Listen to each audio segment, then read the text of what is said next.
ഇന്ന് ഞാൻ നല്ല ടേസ്റ്റോട് കൂടി ഒരു ഇഞ്ചിക്കറിയാണ് തയ്യാറാക്കുന്നത്. വളരെ നാളുകൾക്ക് ശേഷമാണ് ഞാൻ ഇഞ്ചിക്കറി തയ്യാറാക്കുന്നത്. വളരെ പെട്ടെന്ന് തന്നെ തയ്യാറാക്കും. അതുപോലെ തന്നെ ഇഞ്ചിക്കറി നല്ല ടേസ്റ്റാണ്. നമുക്ക് ചോറിൻ്റെ കൂടെ കഴിക്കാനായിട്ടൊക്കെ നല്ല ടേസ്റ്റാണ്. അതുകൊണ്ട് വളരെ പെട്ടെന്ന് തന്നെ തയ്യാറാക്കാം. എല്ലാവർക്കും ഇഞ്ചിക്കറി വെക്കാനൊക്കെ അറിയാം. പക്ഷേ എല്ലാ യൂട്യൂബ്സ് വീഡിയോകളും എടുത്ത് നോക്കുമ്പോൾ നമുക്ക് പല മെത്തേഡുകൾ കാണാൻ പറ്റും.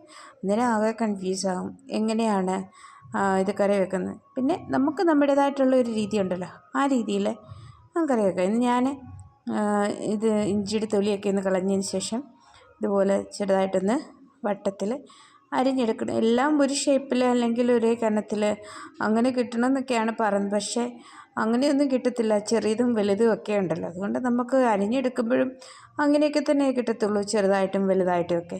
ഞാനിതിവിടെ എല്ലാം കൂടി ഒന്ന് അരിഞ്ഞെടുത്തിട്ടുണ്ട്. ഇതിലേക്ക് നമുക്ക് ആവശ്യമായ ചേരുവയാണ് വാളംപുളി. അത് നമുക്ക് ഒരു ചെറിയ നെല്ലിക്ക വലുപ്പത്തിൽ ഒന്ന് വെള്ളത്തിൽ കുതിർത്ത് വെക്കണം. എന്ന് പറഞ്ഞാൽ വെള്ളം ഒഴിച്ച് വെക്കണം. ലാസ്റ്റിലിത് ചേർക്കേണ്ടതല്ലേ, അതുകൊണ്ട്. ഇവിടെ കിട്ടുന്ന വാളംപുളി എന്ന് പറയുമ്പം ഇതെനിക്ക് കടയിൽ നിന്ന് വാങ്ങിച്ചതല്ല, ഞാനിവിടെ തന്നെ തയ്യാറാക്കിയെടുത്തത്. അതുകൊണ്ട് അത്ര സോഫ്റ്റായിട്ടൊന്നുമില്ല, അങ്ങനെ അതുകൊണ്ടാണ് അങ്ങനെ ഇരുന്നത്. ഞാൻ ഇനി ചീനിച്ചട്ടി അടുപ്പിലേക്ക് വെച്ചിട്ട് ഇഞ്ചി ചേർത്ത് കൊടുത്തു. ഇനി ഇഞ്ചി ഒന്ന് നല്ലവണ്ണം ഫ്രൈ ചെയ്തെടുക്കണം. നല്ലവണ്ണം കരിയാതെ തന്നെ ഫ്രൈ ചെയ്തെടുക്കുക.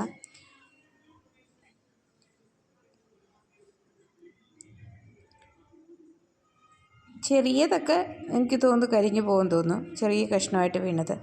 കുഴപ്പമില്ല, ഈ രീതിയിൽ ഫ്രൈ ചെയ്തെടുത്തിട്ടുണ്ട്. ഇനി ഇത് നമുക്ക് ഒന്ന് കോരി മാറ്റി വെക്കണം. കോരി മാറ്റിയിട്ട് വെക്കണമെന്നല്ല, കോരി മാറ്റി ഇതൊന്ന് പൊടിച്ച് വെക്കണം. മിക്സിയുടെ ജാറിലേക്ക് ഇട്ടിട്ട് നമുക്ക് പൊടിച്ചെടുക്കണം.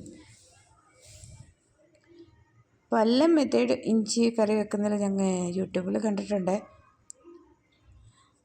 ഞാനിത് കോരിയെടുത്തതിന് ശേഷം ഇതൊന്ന് പൊടിച്ചെടുക്കുന്നുണ്ട്. പിന്നെ ഞങ്ങൾക്ക് ഇവിടെ ചെറിയ ഉള്ളിയൊന്നും കിട്ടത്തില്ല, അതുകൊണ്ട് അങ്ങനെയുള്ള പ്രശ്നങ്ങളൊക്കെ ഉണ്ട്. ഉള്ള കാര്യങ്ങളൊക്കെ വെച്ച് ചെയ്യുക എന്നുള്ളത് മാത്രമേ ഉള്ളൂ.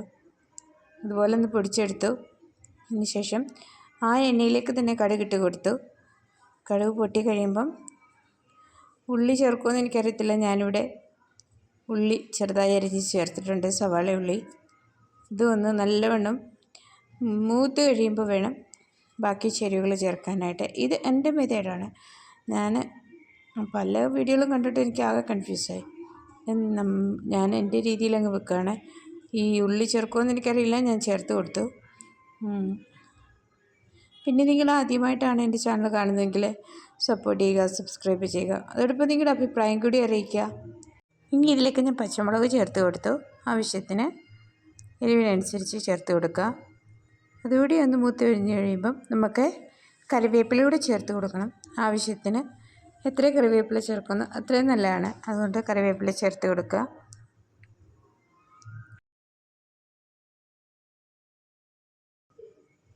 ഇതിനി നല്ലവണ്ണം ഒന്ന് മൂത്തതിന് ശേഷം നമുക്കിനി തീ കുറച്ച് വെച്ചതിന് ശേഷം, അല്ലെങ്കിൽ തീ ഓഫ് ചെയ്തതിന് ശേഷം മുളക് പൊടി ഞാൻ ആദ്യം അല്പം എരിവുള്ള മുളക് പൊടി ചേർത്ത് കൊടുത്തു. പിന്നെ കാശ്മീരി മുളക് പൊടി, അതിനൊട്ടും എരിവില്ലല്ലോ.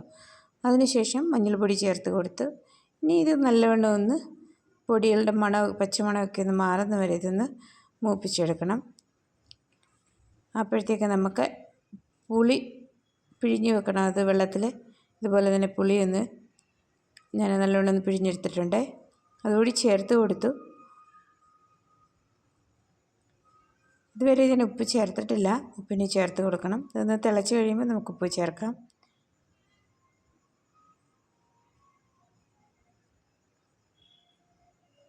ആവശ്യത്തിന് ഉപ്പ് ചേർത്ത് കൊടുക്കുക.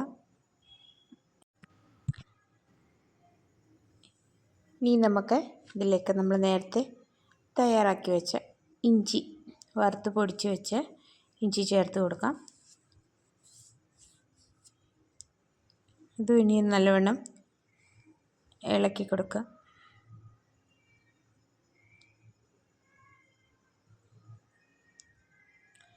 ഞാനിതിലേക്ക് അല്പം ഉലുവാപ്പൊടി ചേർത്ത് കൊടുത്തു. അതോടൊപ്പം തന്നെ അല്പം കായപ്പൊടി കൂടി ചേർത്ത് കൊടുത്തു. നമുക്ക് നല്ലോണം ഇളക്കിയതിന് ശേഷം നല്ലോണം ഒന്ന് കുറുകി വരണം, അതുവരെ നമുക്ക് വേവിച്ച് കൊടുക്കണം.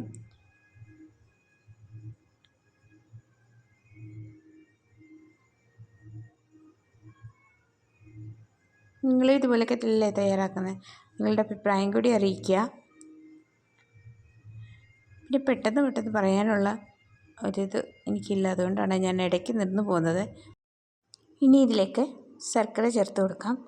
ഞാൻ ഇപ്രാവശ്യം വാങ്ങിച്ച ശർക്കര ഇതുപോലെയാണ് എനിക്ക് കിട്ടിയത്, അല്പം ലൂസായിട്ടുള്ളത്, അതുകൊണ്ടാണ് അതങ്ങനെ ഇരിക്കുന്നത്.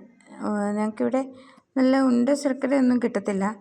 ഇവിടെ പിന്നെ ഇഷ്ടം പോലെ ശർക്കര കിട്ടും, നല്ല വിലക്കുറവിൽ കിട്ടും. കാരണം ഇവിടെ കരിമ്പിൻ്റെ കൃഷിയുള്ളത് കൊണ്ട് നല്ല വിലക്കുറവിൽ തന്നെ നമ്മളത് തയ്യാറാക്കുന്നിടത്ത് പോയി വാങ്ങിക്കാറുണ്ട്. പിന്നെ ഈ പ്രാവശ്യം വാങ്ങിച്ച കടയിൽ നിന്ന് വാങ്ങിച്ചത് എനിക്ക് തോന്നുന്നത് കുറച്ച് ലൂസായിരുന്നു.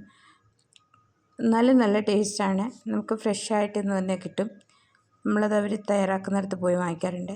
ഇതുപോലെ ഞാനിതെല്ലാം ഒന്ന് വേവിച്ചെടുത്തിട്ടുണ്ട്. അപ്പം നിങ്ങളുടെ അഭിപ്രായം അറിയിക്കുക. നിങ്ങൾക്ക് ഇഞ്ചിക്കറിയുടെ വീഡിയോ ഇഷ്ടപ്പെട്ടുവെങ്കിൽ അതും കൂടി അറിയിക്കുക. നല്ലവണ്ണം കുറുകി കഴിയുമ്പോൾ വാങ്ങി വെച്ച് നമുക്ക് ഉപയോഗിക്കാവുന്നതാണ്. അപ്പോൾ അടുത്ത വീഡിയോയിൽ കാണാം. ഓക്കെ.